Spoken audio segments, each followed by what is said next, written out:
This is Dr. Todd May for Lucidity. It's a pleasure to welcome Kenji Haroutunian, and today we'll be talking about the quality of life and the concerns that arise when a loved one may be at risk of dementia. Kenji, welcome.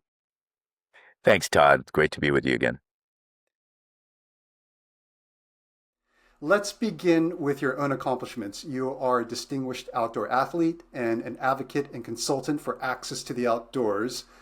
What's informed your own passions and sense of meaningfulness? My career path through the outdoor industry and in different roles was essentially like recapturing the excitement I felt as a youth, discovering the outdoors as a scout. So I did join a scout troop in my neighborhood, and I was able to go camping and hiking in these places close to my home that I had no idea existed.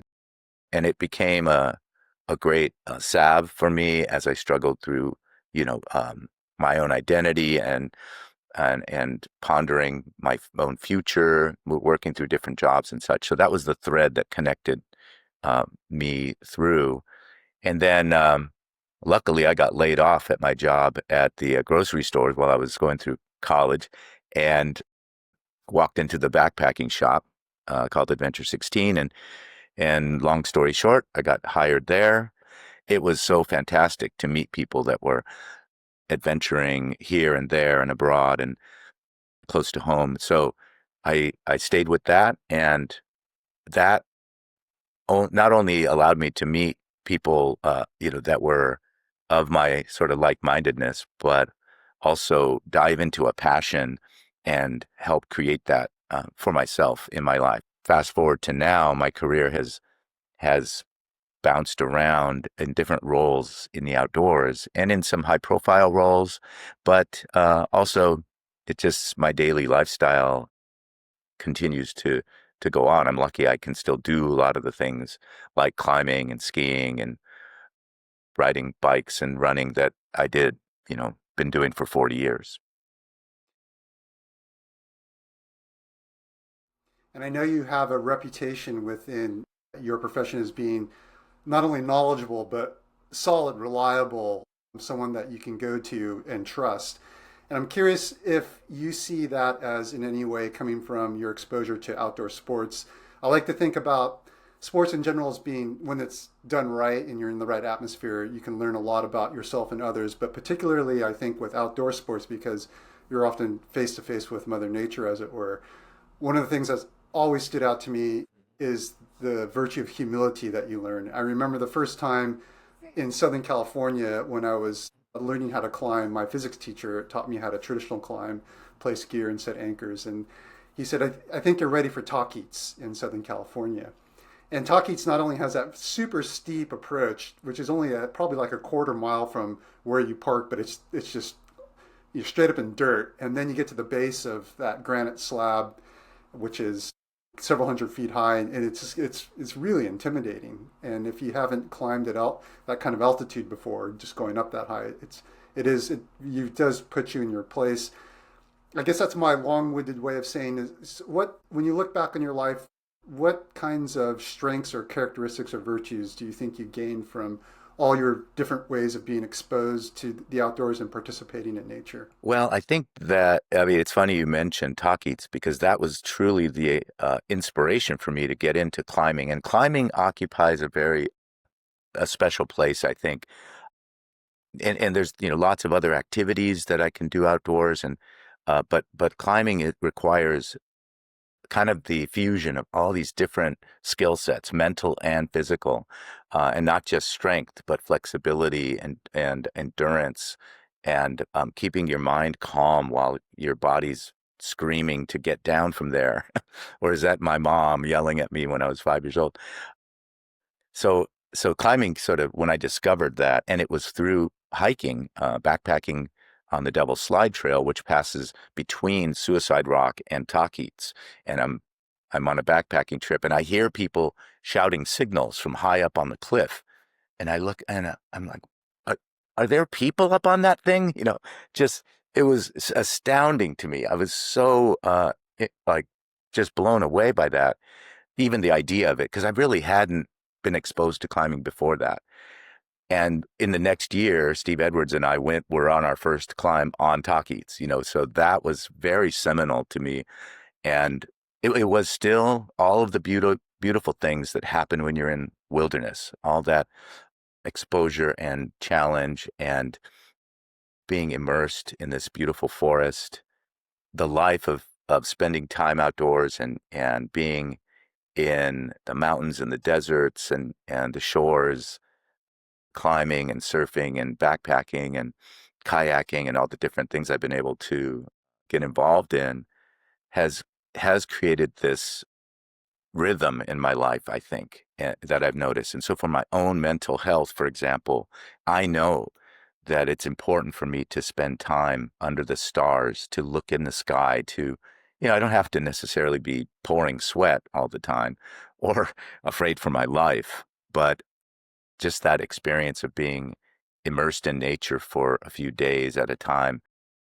And I get back to home, I get back to my job, and I just have a different level of calm, and I'm able to kind of sort things, rearrange the things in my life that are maybe stressful or they just are important, but I'm able to sort of redo that. And that happens in music too, by the way. So that's the other thing I do that requires intense focus. I close the door in the studio and I'm immersed in this world, just like I am climbing or adventuring in the outdoors. And then I emerge and come back to my work life or my, every day to day. And I'm able to kind of feel more calm about it and see things and place things in an order that makes sense to me. So literally helps me rearrange my brain in a way. It sounds great for cognitive health, which we'll come to in a moment. And just, I know there's studies that show that engagement with music in certain ways in terms of creating music and being I guess, an audiophile and really paying attention to what's going on in different pieces of music helps keep the brain very plastic. And of course, which is a great way to be defensive against cognitive decline. I wanted to come back to the relationship to the outdoors in a different way. What has your experience with outdoors taught you about other people, negative and positive, or whatever it might be, especially in a setting in California where, everybody's trying to get outdoors in one way or another. What I've learned is that like most of the activities we do are actually team oriented or they are group oriented. Rarely, I mean, I've done it before, backpacking alone, soloing, climbing, but that's not very much in the minority of what I've experienced. And as you know, like in climbing, the partnership is very important. And I've learned that there's levels of adventure and levels of partnership that are going to be appropriate. So, for example, I might invite someone to go climbing at the gym for the first time, or let's just meet and have coffee and talk to get to know each other a little bit before we go on a multi-day big wall adventure in the Sierra, right? I mean, that's a big commitment, and there are times when you're going to need to rely on these people, partners, to step up or to be level-headed or even take the lead because I'm not in a position to do that.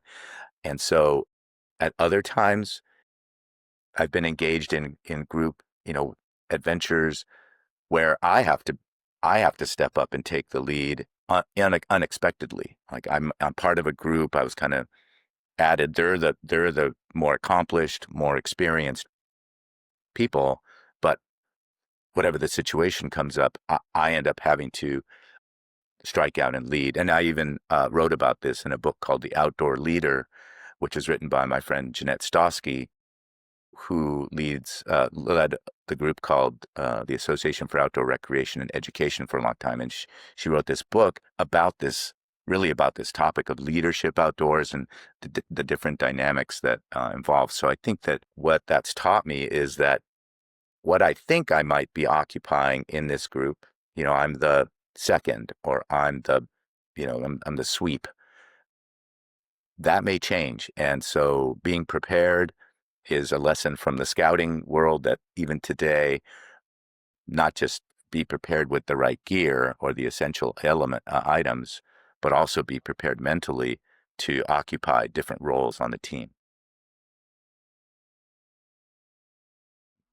That's wonderful. It's a very appropriate segue to the discussion of cognitive health that I wanted to switch to or pivot towards. And if you could say a little bit about how you found yourself in the role of caregiver for your mother and what challenges she's facing at this time. And because of your background in outdoor leadership, you find yourself in a position right now of kind of being a partner with your mother in a certain sense of trying to work together, or if you're more in the role of the lead and the kinds of preparation or mental preparation or role playing that you've had to do to better understand exactly how you can provide the best care, not only for her, but for yourself at the same time. Because one of the issues caregivers, as you know, is their own level of mental, emotional, and physical health.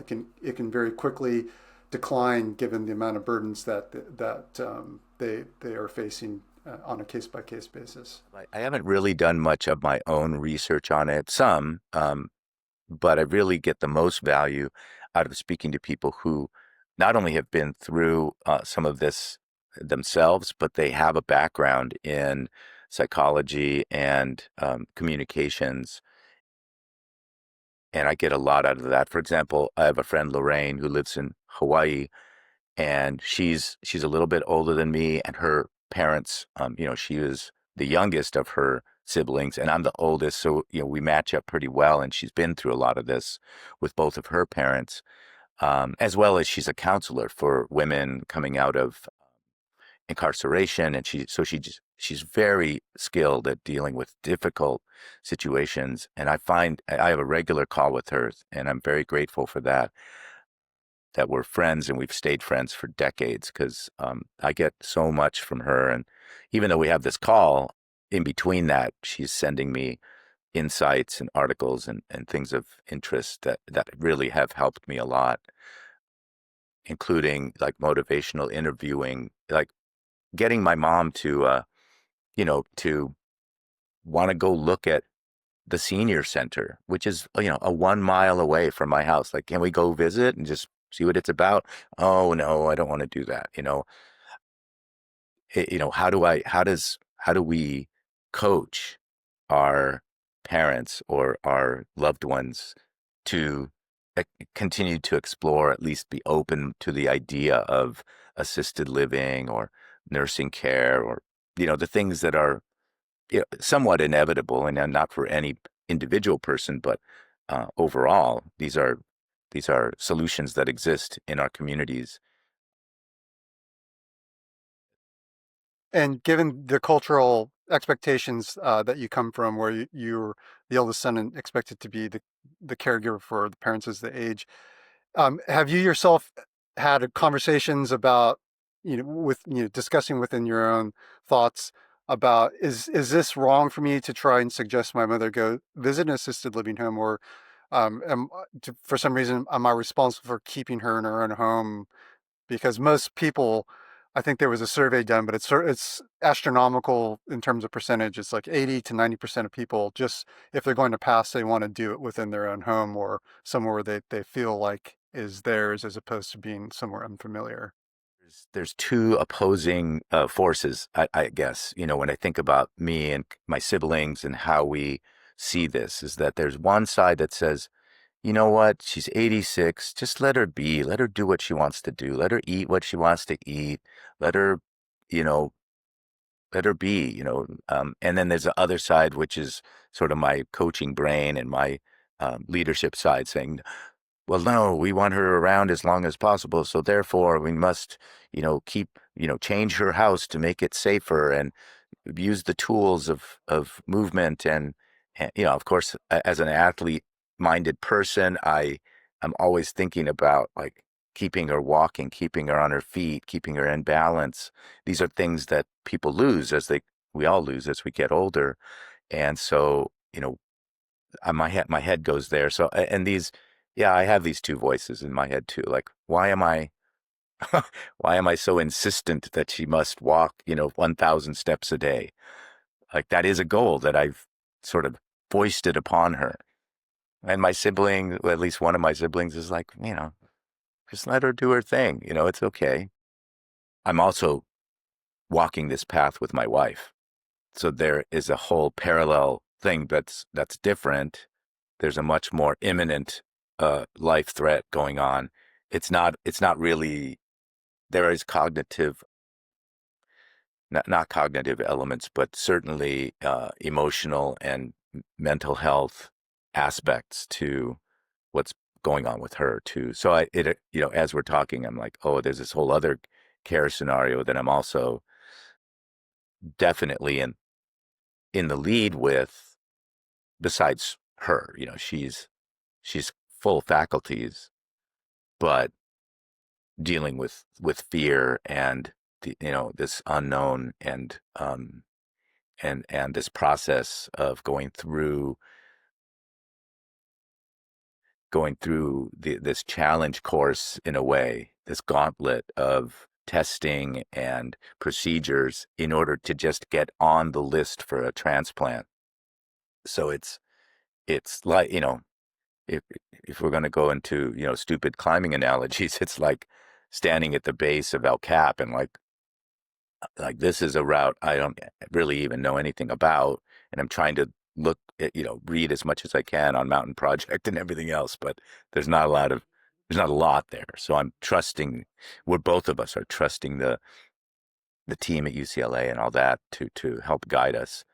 I don't even know what people did 20 years ago if they were facing this challenge. Not only has the technology of medicine moved forward, but we can we can read and communicate in real time with all these people who are going through the same thing in different parts of the world.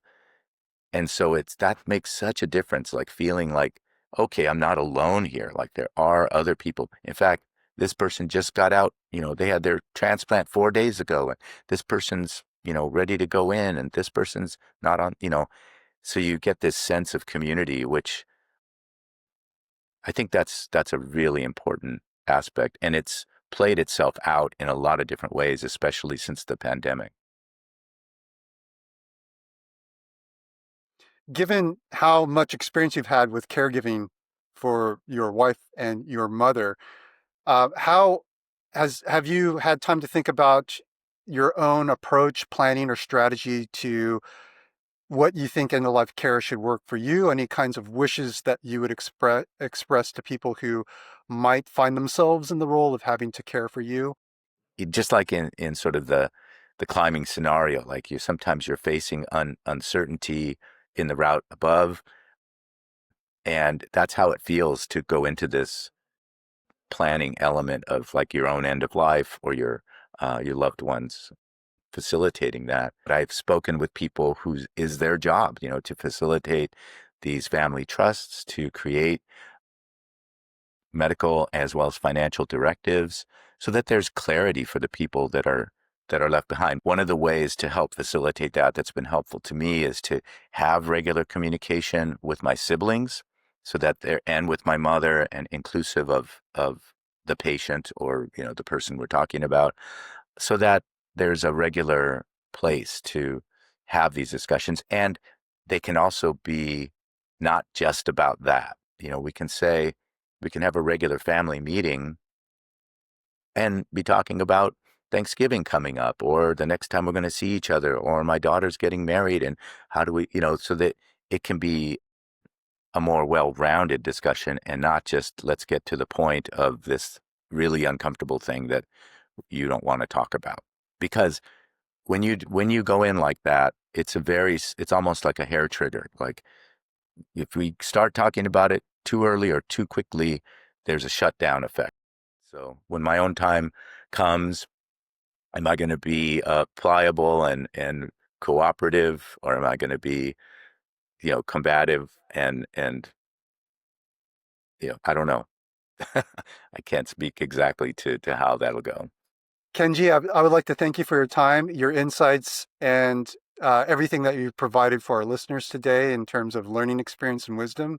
And I hope things go well for you in your dual role as caregiver.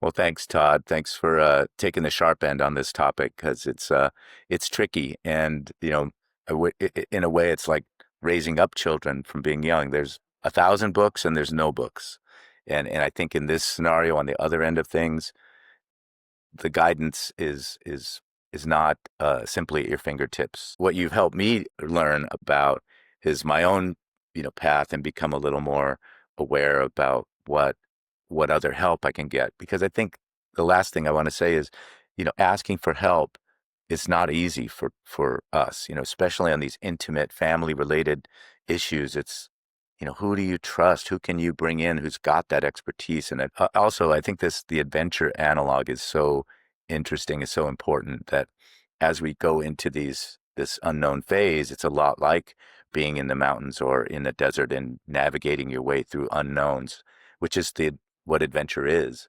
And having that mindset going in can help, especially if I've been through this many hundreds of times. I feel a sense of okay, I'm not going to completely freak out here. I don't know what's going to happen, but I know that I can get through. And I think so that part of it is an important way for me to think as I go into this sort of unknown phase. So thank you.